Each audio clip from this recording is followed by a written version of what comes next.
awal-awal muncul usaha Jilbref itu gimana sih Teh? Modal berapa? Asik.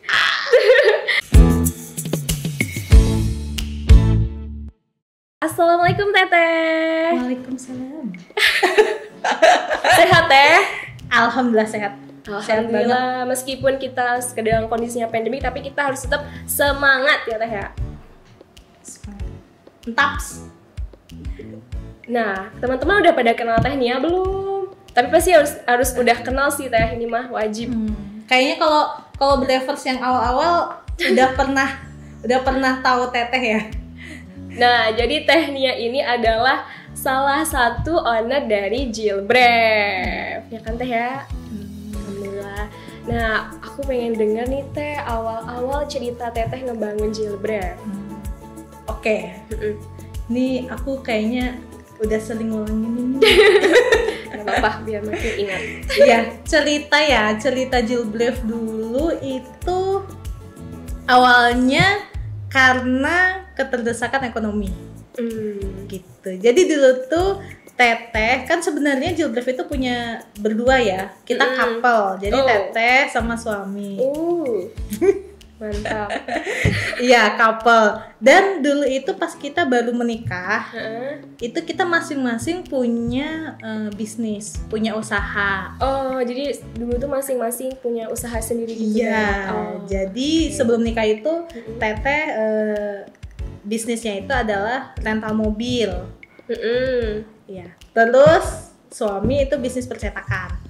Nah terus karena kondisinya waktu itu ternyata setelah pas baru bangun bisnis rentalan itu bisnis transportasi online kayak Grab, Gojek itu tuh lagi booming banget lah waktu itu. Jadi kan kita yang baru itu jadi tergerus gitu bisnis rentalannya. Nah terus sepi waktu itu dan akhirnya bisnis suami itu sebenarnya untung dan berkembang, cuma karena untuk menutupi yang bisnis satu lagi yang rental ini jadi kita kayak apa ya, akhirnya dua-duanya tuh mati gitu bisnisnya.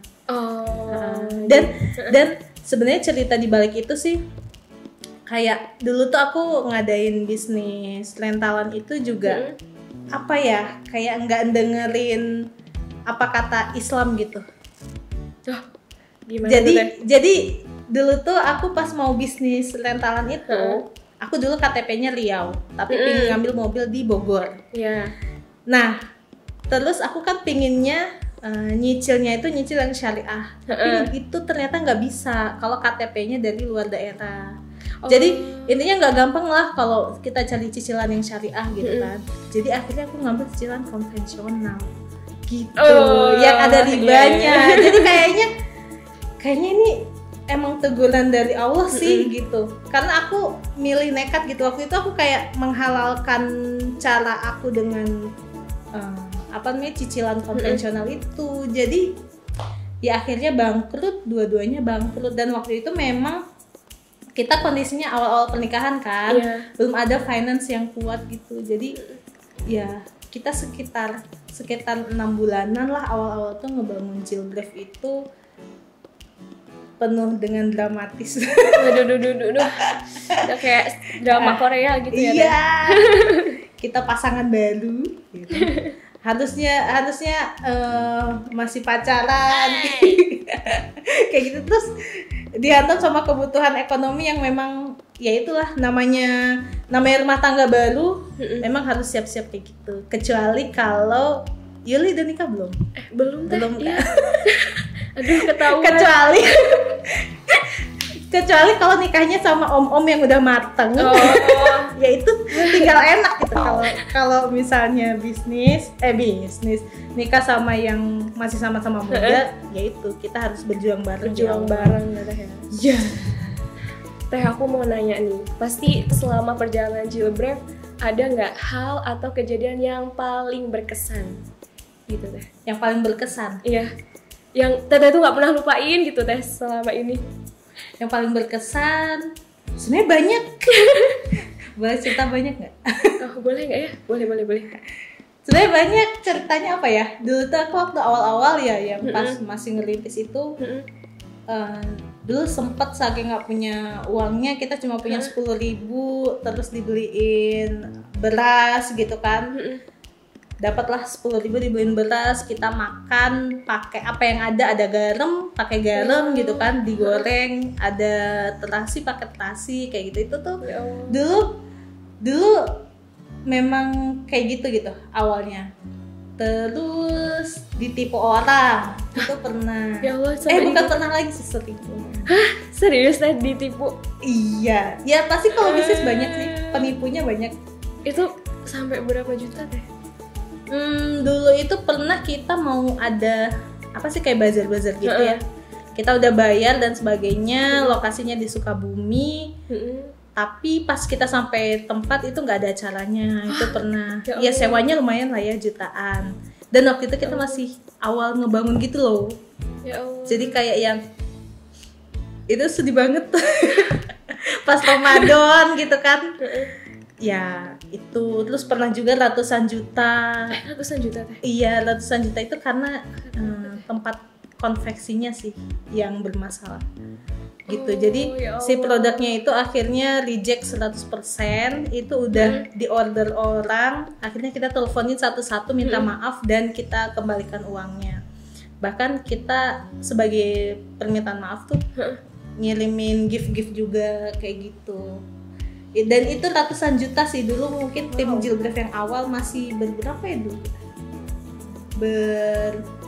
15 ya, sekitar 15 gitu. Itu ngerasain sih, jadi saksi mata lah dulu, reject 100%. Ya Allah, itu paling banget gak dilupain ya teh?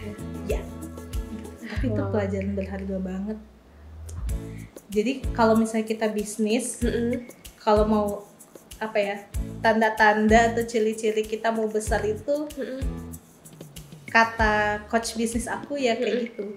Berarti kamu ketika ditipu ratusan juta, itu kamu dikasih tanda-tanda sama Allah bahwa kamu suatu saat akan jadi besar kayak gitu. Kan karena Allah nggak ngasih ujian itu lebih besar daripada kemampuan kita kan. Kalau kita dikasih kok ujian yang besar, insya Allah berarti kemampuan kita besar sebenarnya. Masya Allah. Oh iya teh pernah nyangka nggak sih teh Jilbref itu bakalan dikenal banyak orang dan sampai di titik ini? Dulu teh. Nyangka. Nyangkanya tuh bukan apa ya?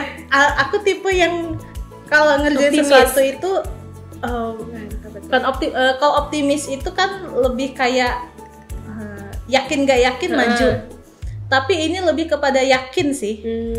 Jadi yakin aja gitu di awal kan, karena aku yakin nih fashion ini insya Allah aku bisa ngehadirkan sesuatu yang beda dan bismillah bisa dikenal banyak orang gitu sih. Mungkin beda-beda tipe orang kali ya. Aku tipe yang sama Jilbref ini termasuk yang yakin. Kan sebelumnya itu aku sama suami itu udah banyak apa ya, kayak ngejalanin bisnis-bisnis lainnya. Tapi aku nggak pernah seyakin ini ketika ngebangun Jilbref kayak gitu. Wah, Masya Allah banget ya Brevers. Nah, jadi teh kita tuh udah pernah posting di Instagram Jilbref. Nanti Brevers itu diminta buat komen, buat ngasih pertanyaan ke teteh. Aku mau bacain ya pertanyaannya ya. Boleh? Oke. Kayaknya aku pernah lihat juga. Iya.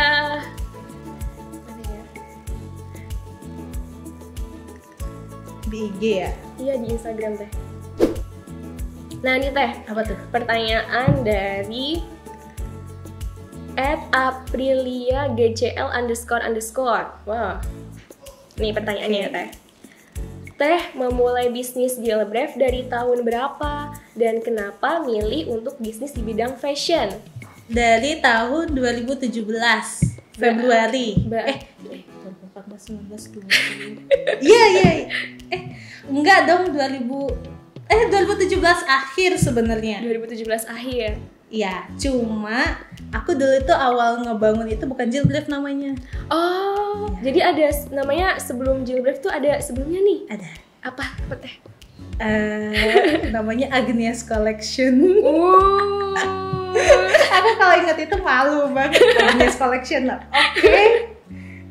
Gitu. Jadi pas Februari 2018 baru jadi jilbref. Baru ganti jilbref. Oh. Kalau ini Teh, kenapa milih bisnis di bidang fashion? Padahal kan ada banyak nih, nggak food gitu.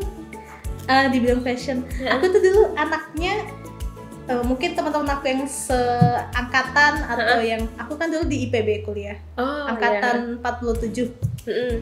Itu teman-teman aku pasti tahu sih, aku anaknya tuh kayak agak-agak tomboy, terus pakai baju tuh nggak bener lah, kuliah tuh kayak kaos doang, pakai jaket terus pakai kerudung bergo gitu kan. Kalau rajin baru pakai kerudung kayak gini. Itu tuh dulu aku tampilannya selengean gitu. Wow. Tapi aku sebenarnya orangnya pemerhati, jadi suka merhatiin orang-orang. Dia memperhatikan. Aku tampilannya kayak gitu karena aku nyaman dengan itu aja, bukan aku nggak suka atau nggak punya selera sama fashion. Tapi aku kalau lihat toko-toko gitu kan, lihat teman-teman, yang kayak gini bagus nih modelnya, kayak gini kekinian banget nih kayak gitu. Iya, aku suka merhatiin kayak gitu. Tapi emang tampilan aku dulu ya gitu deh. Makanya aku sekarang tuh jadi kayak mikir lagi gitu kan, setelah punya suami, oh ternyata penampilan itu memang untuk perempuan itu harus dijaga kayak gitu. Aku telat banget sih. Jadi penampilan itu memang harus dijaga karena kan dalam Islam juga kalau keluar kan mesti harus pakai pakaian terbaik. Iya, terbaik itu nggak harus mewah, tapi dia cukup menghormati orang lain yang ketemu sama kita. Jadi jangan dicontohin. Jadi kalau Teteh itu mulai dari pas waktu kuliah ya Teh ya. Mesti kuliah tuh udah mulai suka sama fashion. Jadi pas udah menikah mulai menggeluti itu. Dulu tuh aku sebenarnya nggak tahu ya apa penghuni grup WhatsApp-nya masih ingat atau enggak. Dulu tuh pasti tingkat akhir itu ya ada grup WhatsApp teman-teman dekat lah. Dan situ tuh kita pas tingkat akhir kayak saling nanya, nanti kita tuh pingin kemana sih, pingin jadi apa. Terus aku nyeletuk kayak aku pingin punya brand fashion kayak gitu. Dan itu diketahui teman-teman aku semua karena aku tuh gak fashionable gitu orangnya. Masa sih kayak gitu. Tapi aku bilang itu gitu. Ya semoga teman-teman kalian inget ya. Ayo teman-temannya Tehnia pernah ngomong itu, tapi ya nggak tahu ya pada inget atau enggak gitu. Nah aku lagi nih ya Teh ya, dari Melati, soalnya A-nya 2, I-nya 2 Teh. Melati. Nah, Teteh terinspirasi dari mana ingin berbisnis seperti ini sih? Sempet gak Teteh ragu untuk memulai bisnisnya? Nah, terinspirasi dari mana? Aku jujur terinspirasi awalnya tuh dari brand fashion kakak kelas gitu, kakak tingkat di kuliah. Itu tuh aku pas ngeliat, keren gitu ya, dia nyediakan baju muslimah juga buat anak muda gitu. Karena dulu aku pas nyari-nyari baju kayak gitu memang kesulitan kalau pingin, aku pingin stylenya kayak gini, tapi itu tuh nggak gampang dicari gitu. Kalaupun misalnya gampang dicari tuh kayak kita harus nyari ke brand-brand yang sebenarnya itu non muslimah, ya kan, baru di mix and match sendiri kayak gitu. Kalau misalnya kita nyari ini gamis yang emang udah stylenya anak muda banget tuh susah banget. Nah jadi makanya waktu itu aku punya ide kayak gini-gini, bikin deh buat anak muda kayak gitu. Karena kebanyakan gamis buat ibu-ibu, iya kan, ibu-ibu. Jadi kenapa sih nggak bergamis atau misalnya pakai pakaian syar'i itu dari sejak muda kayak gitu. Terus gitu. Teteh sempat ragu nggak Teh awal-awal ngerintis? Teteh mah udah yakin ya Teh ya. Aku nggak ragu waktu kita gulung tikar itu. Suami nanya, ini kita cuma punya modal sekian kayak gitu ya.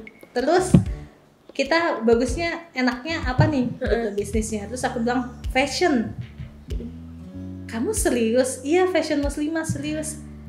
Bener nih, kamu jangan angin-anginan ya. Tiba-tiba ganti. Iya, tiba-tiba ganti, tiba-tiba lihat tetangga bisnis apa, bagus itu bagus. Jadi aku kayak aku yakin 100%. Akhirnya bener ini kita seriusin sampai sekarang. Jadi kita nggak boleh ragu ya sebelumnya. Harus yakin dulu. bisnis itu sebenarnya ada dua, love what you do atau do what you love. Ya, kalau kita udah memutuskan sesuatu, usahakan kita cinta. Jadi love what you do atau do what you love itu lakukan apa yang kamu suka kayak gitu. Jadi kalau misalnya nggak ada panggilan hatinya tuh suka angin-anginan. Ya, lanjut ya Teh ya, kita lanjut ke pertanyaan selanjutnya. Nah, ini dari Hasa_nah789. Nah, awal-awal muncul usaha Jilbref itu gimana sih Teh? Modal berapa? Asik. Sama ide-ide unik dan cantik Jilbref itu dari mana sih Teh asalnya? Nanya modal ya? Ya, modal. Nanya modal awal itu aku sama suami. Waktu itu kan kita bener-bener tabungan itu udah nol ya pas kita rugi itu. Terus kita tuh ada cuma satu, itu mahar pas nikah. Nah, dan itu kita pas nanya ke penjual toko emas, dan itu 8 juta. Jadi 8 juta itu yang kita jadiin modal awal. Modal awal 8 juta. Iya, dan dulu kita nggak langsung produksi. Dulu itu kita kayak beli dulu di Tanah Abang, kita jualin lagi di Car Free Day gitu. Jadi sistemnya keliling gitu, suka keliling nggak dia Teh? Keliling sih enggak, cuma kalau hari Minggu itu loh. Jadi kita kayak sewa satu stand. Dulu mah belum ada standnya, dulu mah pakai mobil aja dibuka gitu belakangnya gitu. Jadi cantel-cantel gitu. Iya, mobil rentalan yang udah rugi itu. Itu. Terus kita akhirnya dapat stand. Ya, akhirnya kita jalan di situ. Standnya ya 3x3 meter lah atau 2x2 gitu, lupa. Itu awal banget. Itu awalnya. Modalnya 8 juta. Terus apa lagi? Terus ini idenya kan udah cantik-cantik, lucu-lucu modelnya. Ide dress ya? Iya. Searching. Sekarang teman-teman. Iya, karena aku udah banyak ngobrol juga kan sama teman-teman yang mungkin dari brand-brand yang anggaplah udah gede, menguasai lah ya pasar Indonesia. Dan sekelas mereka pun keoriginalannya itu juga belum tentu, tapi kita pakai metode ATM gitu loh, kayak amati, tiru, modifikasi. Jadi kita cari dari berbagai sumber, terutama kita cari memang tren fashion dari luar negeri, karena dulu kan tren fashion itu dari Paris ya, dari Paris. Kalau sekarang itu udah banyak lah, dari Korea Selatan juga ada gitu kan, dari Eropa juga masih ada gitu. Jadi kita searching tapi kita modifikasi gitu, gimana supaya tampilannya tetap syar'i, tetap orang Indonesia banget, Indonesianable kayak gitu. Dia sekarang ya online. Kalau anak sekarang harus online, harus searching ya. Biar kita nggak ketinggalan zaman juga gitu. Gitu. Lanjut ya Teh ya. Lanjut dari Virus Ramadanti 20. Teh, asal muasal kata Jilbref dari mana ya? Apakah bisnis ini berawal dari diri sendiri atau setelah menikah? Tadi udah diceritain. Ya kan ya? Iya. Udah diceritain. Kalau Jilbref asal katanya dari JILBRAVEE. Makasih udah diejain. Iya, sama-sama Teteh. Jilbref itu Jil sama Bref. Jilnya tuh bukan Jil yang sesat itu ya, bukan. Jilnya itu asal katanya dari jilbab. Oh, jilbab. Iya, jilbab. Terus Brefnya itu berani. Jadi kita berani berjilbab gitu, karena pangsa pasar kita anak muda, ya kan, yang itu biasanya ya baru-baru hijrah gitu loh, kayak gitu. Kalau udah mama kan biasanya memang udah kebanyakan berhijab, tapi ini kayak transisi dari masa-masa alay ke dewasa. Itu tuh banyak transisi, orang dapat hidayah kayak gitu, baru berkerudung, mungkin SMA, kuliah baru berkerudung. Kita di situ kenapa harus berani, karena ya itu peralihan dari nggak berkerudung jadi berkerudung kayak gitu. Jadi pakai gamis, jadi pakai rok, jilbab bref ya kan Teh, jilbab bref ya. Jilbref.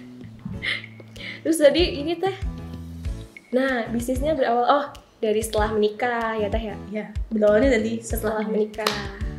Tapi memang dari dulu ngamatin doang, ngamatin fashion. Ngamatin, baru eksekusinya setelah menikah gitu. Nah lanjut teh, dari AP. Berliana, Kak untuk produksi barangnya bekerja sama dengan pihak lain atau memang konveksi sendiri? Kerjasama kita kerjasama karena gimana ya, kalau aku lebih seneng fokus ke bagian marketingnya dan fokus ke kayak konten-konten kreatif yang sekarang gitu loh. Tapi kalau masalah produksi kita kerjasama sama vendor. Jadi kerjasama sama vendor UMKM gitu? UMKM gitu, karena kita pingin bisnis kita itu ya mungkin kita bisa aja sih produksi sendiri, tapi kayak masyarakat kan juga banyak gitu yang punya usaha itu gitu, kenapa nggak kita saling support gitu. Jadi kita akhirnya kerjasama sama UMKM dan itu proses pencariannya dulu juga lumayan lama lah, sampai akhirnya ketemu yang pas dan ini udah jalan 2 tahunan lah kira-kira sama yang sekarang tetap ini. Wah luar biasa, udah tetap setia ya 2 tahun menemani perjalanan Jilbref. Karena kita lihat juga konveksinya banyak belajar banget sih untuk produksi ini. Jadi berarti benar-benar produksi lokal Indonesia, cinta produk Indonesia lokal. Nah diem-diem aja nih ya teh ya, kita cuman bilang di sini doang, kita nggak bocorin di Instagram. Siap-siap ya.